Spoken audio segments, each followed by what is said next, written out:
Hello again, welcome back to the channel. In today's video, I want to show you guys a hack I found to make some Christmas pillows on the cheap. Just because I wanted to upgrade my Christmas pillows with some prettier fabric. And I thought, oh my gosh, where am I going to find all this prettier fabric? And then how do I find the fabric to coordinate with something else in my living room? For instance, a table runner. So I thought, okay, how the heck am I going to do this? I go to Winners, and every single time I go there, you know, I find pretty things there, but they never really go with something else. And I thought, okay, well, enough of this. You actually sew for a living. So last year after Christmas, I went to Winners and HomeSense around my city, and I found a whole bunch of tablecloths on sale. And then I bought them. So I bought so many of them, it's ridiculous. And now I'm coming up to Q4. So I thought I would get on this project and make some projects with the tablecloths that I had bought. And I thought, what a better thing to do than to show people on my YouTube channel how to do that. So if you like this kind of stuff, hit subscribe. And all of the links that I can give you to purchase all of the materials and all of the supplies to do this kind of stuff will be in the video description and linked to the first comment if I can do it there. And I'm an affiliate for all the stuff, so there's all the disclaimers, but I'm here teaching for free. So if you want some of the things that I actually use in my business, go ahead and shop the links. All right, so this tablecloth is quite large. And it's got, I think they call this like Abergast patterning on it, which I thought, oh my goodness, gosh, that's quite pretty. That totally suits my vibe in my house. And so I'm going to make it. So I know that I want the pattern to be going up and down. And I'm going to use an IKEA insert for the pillow itself. So to get started with this, I know that I need my first square is going to be 19 by 19. I use a 20 by 20 insert, and so by the time you do the seam allowance, when you put that 20 by 20 pillow into this, it will be nice and snug and fluff. So that's what I really want to do here. So the first thing I'm going to do is lay this fabric down, and I'm actually not going to use the seams that are already on here. So I'm going to cut the fabric away from the seams. I want my stuff to be, you know, freshly sewn. So we're just going to lay it down here. Maybe I'll have to move these ones out of the way. There's just not quite enough room here. And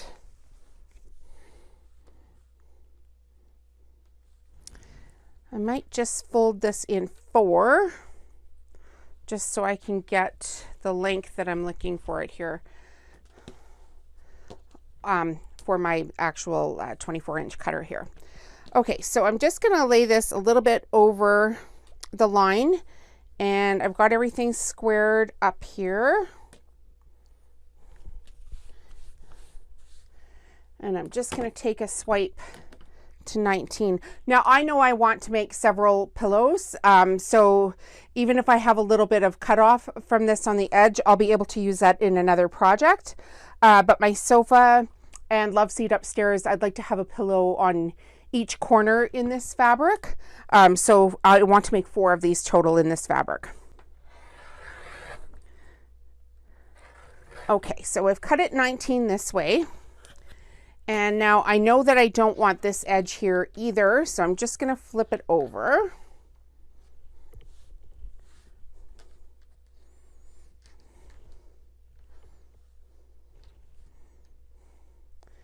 And I'm going to cut off this hemmed edge here at 19.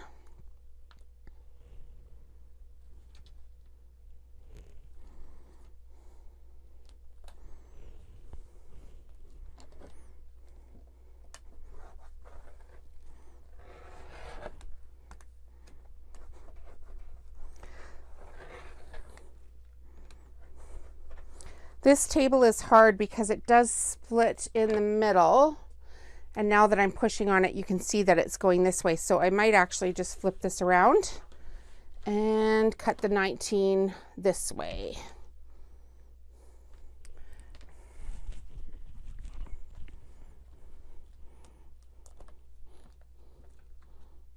Watch me cut my hand off.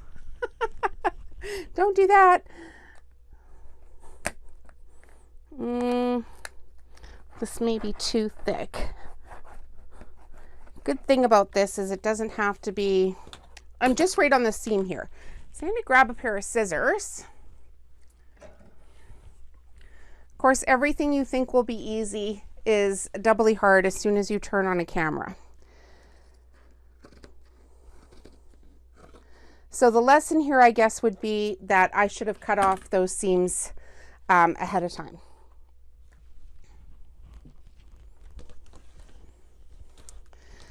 All right, so now I have a full length here of the tablecloth, and I'm going to cut these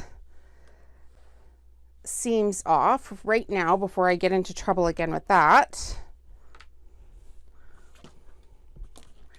I can always square it up afterwards.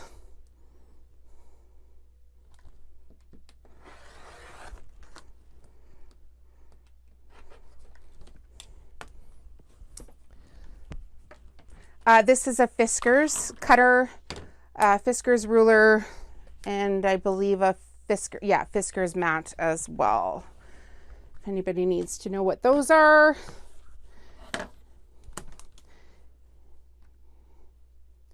And this is the large cutter. I use it all the time, and then I use a Dymo True Sharp rotary blade cutter sharpener to sharpen my blades all the time so I can save some money on my blades. Okay, so now we're going to just line this fabric up the other way around, and we're going to cut some squares that are 19 inches the other way.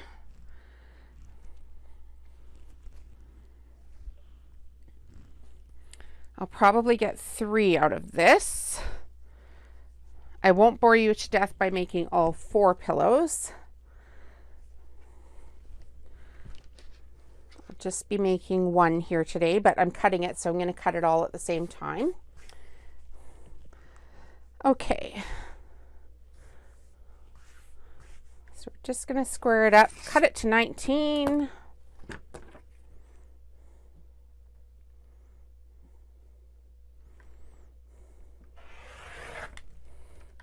All right, there's my reserve piece, and this will actually make a 19-inch square as well. So I'm just gonna leave it for later. We don't need to bore you guys with that.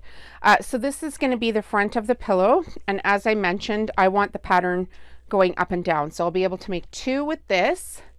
And now I always make an envelope pillow, and the reason that I do that is it just is easier for I don't have to worry about zippers, essentially is what I'm trying to say. And I make a nice wide envelope back. I really love the wide, and so the pillow doesn't pop out of it. I'll find my cutter again.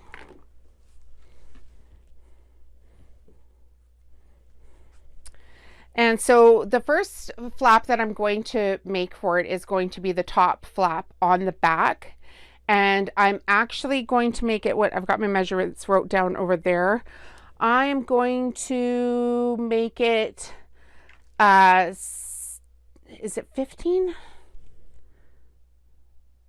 No, 13. 13 inches. So again, we're going to fold this in 4. And we're going to cut a swath of this fabric at 13 inches. So this will give us a nice wide flap.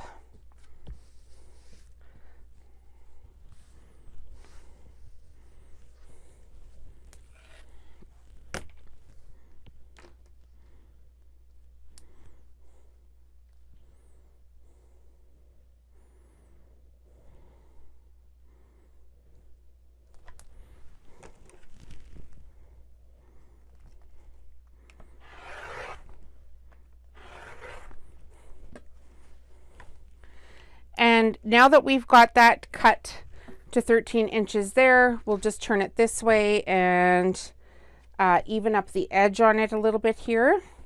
Every time you fold and unfold fabric, you should probably square it up a little bit. All right, so just got a little excess trim there. And now I know that this has to be 19 inches wide because that's the width of the top of the pillow. And so again, I'm going to cut off this hem that they've got on here.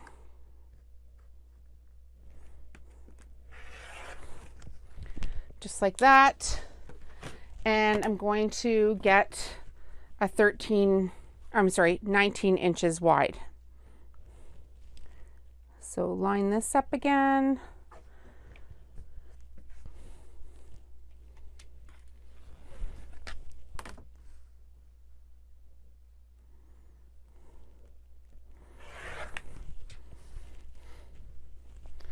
All right, we'll reserve this material for that other top over there. And now we're going to do 15 by 19.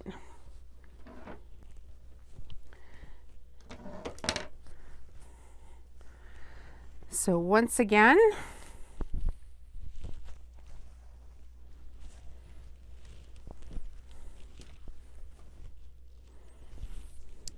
fold up your material.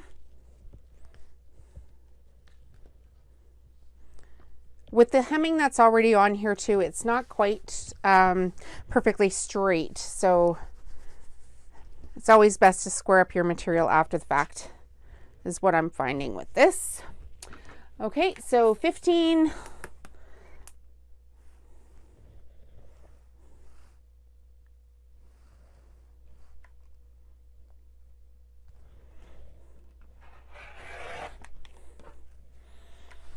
And then we'll flip it. We'll take a hem off.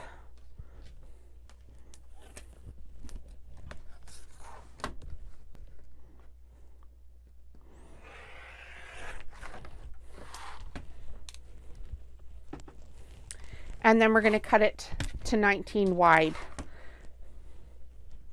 And the pattern, as you can see, is going to be up and down as well. So we've just made sure that we're matching things as we go along.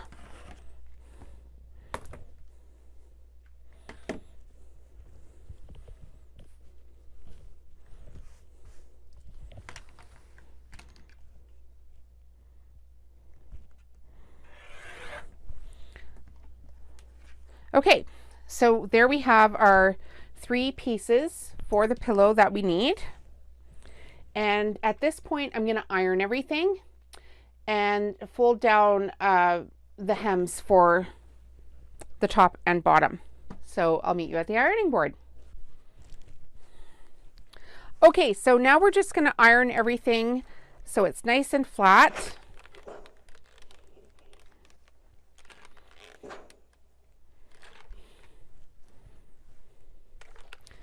Quick and easy. Just watch your material.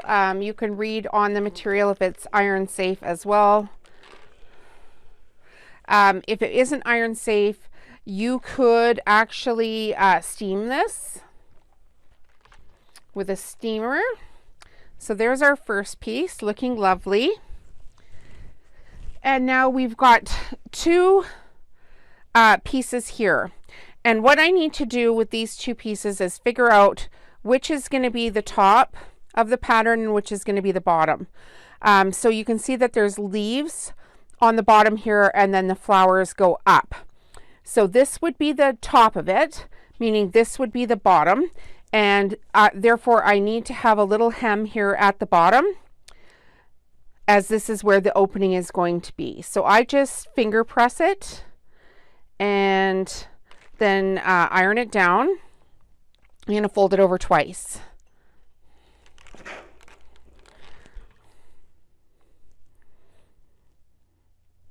So I like a nice thick, substantial hem here.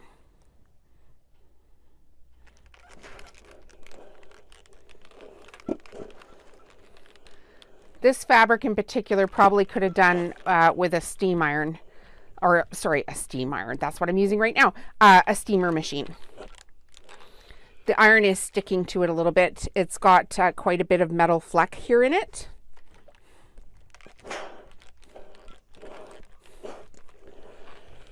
Okay, so this will be the top of the envelope closing in the back. And so for the next one, what we need to do is figure out again which way the pattern is going to go. So this is going to be the top of it. This is going to be the bottom. And because this is at the top, now I need the hem up here. So I'm just going to repeat the process for this one.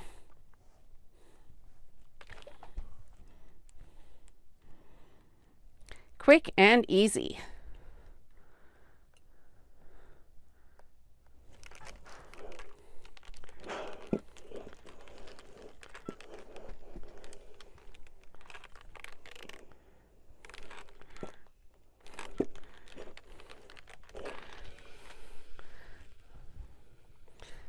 Trying to get out some of these deep wrinkles in this piece.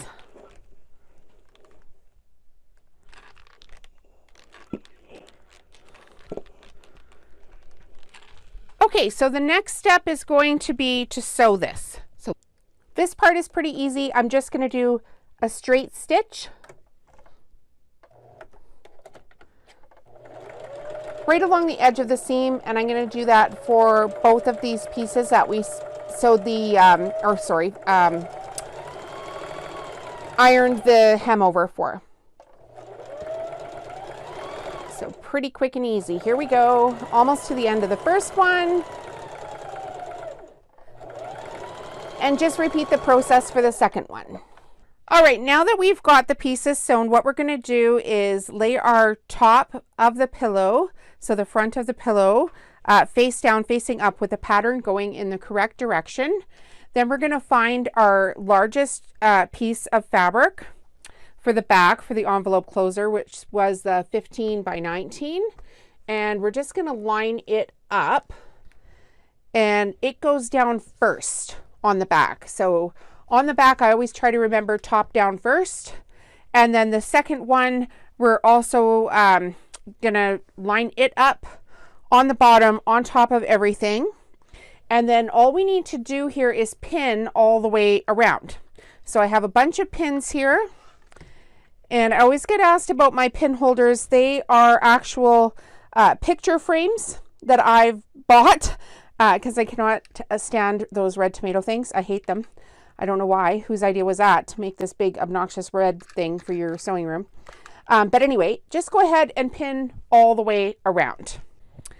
Okay guys, I just wanted to tell you about the pricing of the tablecloths. This one here is $34.99 and it's 60 by 120. So you're going to get quite a bit of material out of this to make pillows and table runners, etc.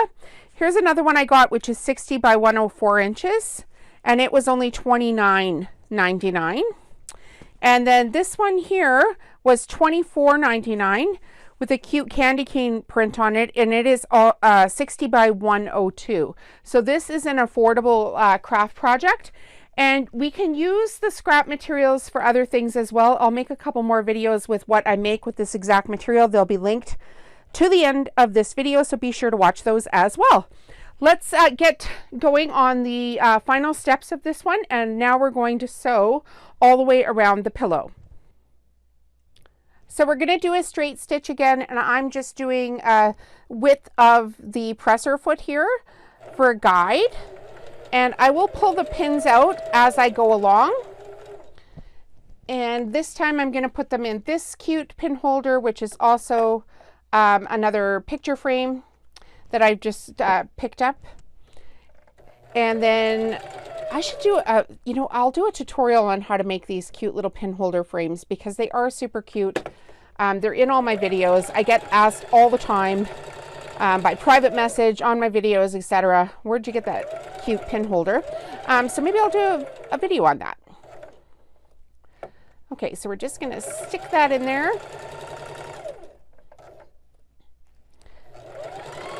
And just go all the way around with this process.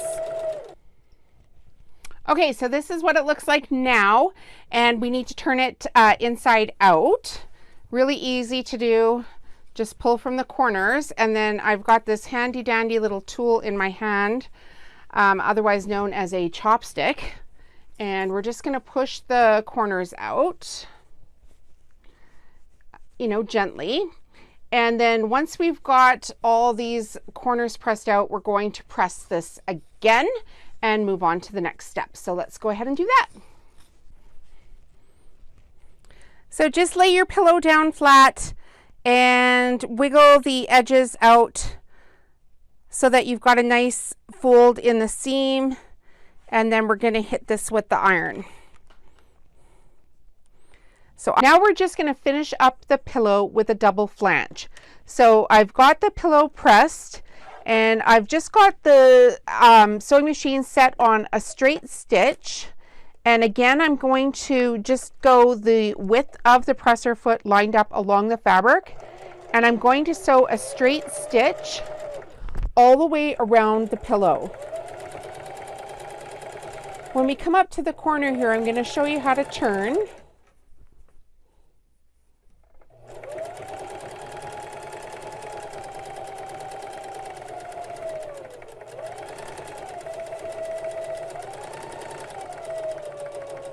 So you don't want to go right to the edge of the pillow. You want to just bring it up to where the split is in your presser foot, and then turn. And this will give you the presser foot lined up here along the edge perfectly as well again. Now I say that with confidence because I've done so many sewing projects, pillows, etc. over the years. I have learned a thing or two. So just go all the way to the edge, and just when the split hits the edge, then turn the fabric. Sorry if my camera is shaking there a little bit. I tried to get the camera as close up to this project as possible so you can see exactly what I am doing.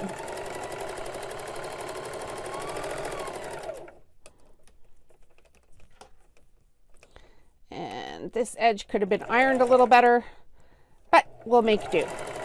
This is going on my couch. The products in my store are available. All of these kind of products are available in my store. I sell on Shopify, and you can too. Shopify has a really awesome in-person sales POS system that you can sign up for. Their plans start for free, and then it's $1 for your first month. I'm a Shopify affiliate. If you want to sign up for Shopify, the link is right here in the video and also in the video description. Okay, so we're coming up to the end, and you'll see here, because I had the presser foot lined up all the way around, I can just line it up to where I started quite easily, and there it is, the finished corner. I like to do a double flange, so I'm going to cut this thread off here so I don't get it caught in anything else that I'm doing. And I'm going to go around the pillow a second time. I really find the double flange is just like the coup de grace of the finishing of this. So just a little bit more to complement it. Gosh, I hope that's the right saying now. I put it on my YouTube video for eternity. Oh well, who cares? I'm of the opinion that I'm almost 50 years old, and if people want to watch me on YouTube, they're going to, and if they want to, you know, say nasty things, then they're going to do that too, and I should just move on because they are the minority. Okay, so as you can see here, I've got the presser foot now lined up to the stitching from the first round of the flange.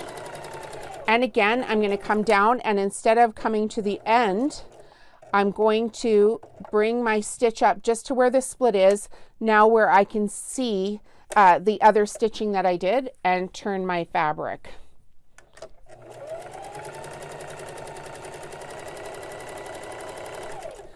And yes, I know it's only September, but I do sell in the largest Christmas markets in our city. So I really have to get on the go here with Q4. And I'm always kind of working ahead. So hopefully you'll find this video and are able to find a fabulous tablecloth that you like at Winners as soon as they put the Christmas stuff out, which I imagine will be next week. And you'll be able to make some of these projects too. So keep in mind, I am going to make more. I have that entire tablecloth that I can make into more projects. So I'm going to do that and videotape them here for you. I got one tiny half stitch extra there just in my excitement of talking to you guys. Good thing it's going on my couch.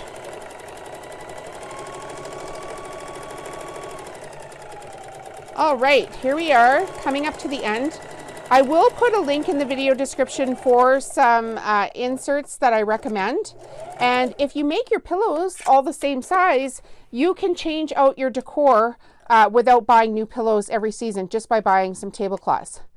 So let's head to the couch, shall we? Okay, so my idea behind this pillow was to match this quilt that I had made several years ago.